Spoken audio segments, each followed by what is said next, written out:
বসুন্ধরা গ্রুপের চেয়ারম্যান আহমেদ আকবর সোবহান ও ব্যবস্থাপনা পরিচালক স্যাম সোবহান আনভির সহ তাদের পরিবারের 8 জন সদস্যের ব্যাংক হিসাব জব্দের নির্দেশ দেওয়া হয়েছে। কেন্দ্রীয় ব্যাংকের আর্থিক গোয়েন্দা বিভাগ, বাংলাদেশ ফিনান্সিয়াল ইন্টেলিজেন্স ইউনিট বিভিন্ন ব্যাংক এবং আর্থিক প্রতিষ্ঠানকে তাদের ব্যাংক হিসাব জব্দের নির্দেশ দিয়েছেন। ব্যাংক হিসাব জব্দের তালিকায় থাকা অন্যরা হলেন আহমেদ আকবর সোবহানের 4 জন ছেলে। আওয়ামী লীগের যুগ্ম সাধারণ সম্পাদক মাহবুবুল আলম হানিফ এবং তার পরিবারের ব্যাংক হিসাব জব্দ করা হয়েছে। এছাড়াও সিনিয়র সাংবাদিক মুন্নী সাহার ব্যাংক হিসাব তলব করেছে সংস্থাটি।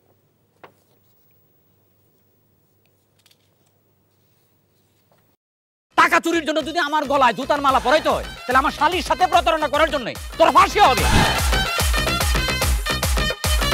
দুলা ভাই, আপনার তো ঘর জামাই বইলা একটা পরিচয় আছে, আমার তো তাও নাই।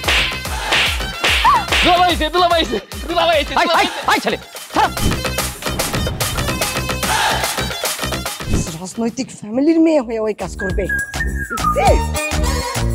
যারে পাবো হারে পিটাবো, রক্তের নেশায় ধরতে, রক্তের নেশায়, কাঁচা রক্তের নেশায় ধরতে।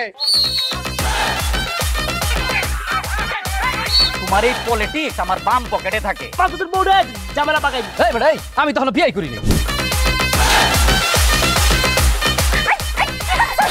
দুইটার আমি গুলি করে মারু। মাসুদরা কোনোদিন ভালো হয় না। আপনার পোশাক এসে দেখে কিন্তু আপনার তালুকদার বংশের লোক মনে হয় না আব্বা, আপনার মনে হয় যে আপনি ফকির বংশের লোক।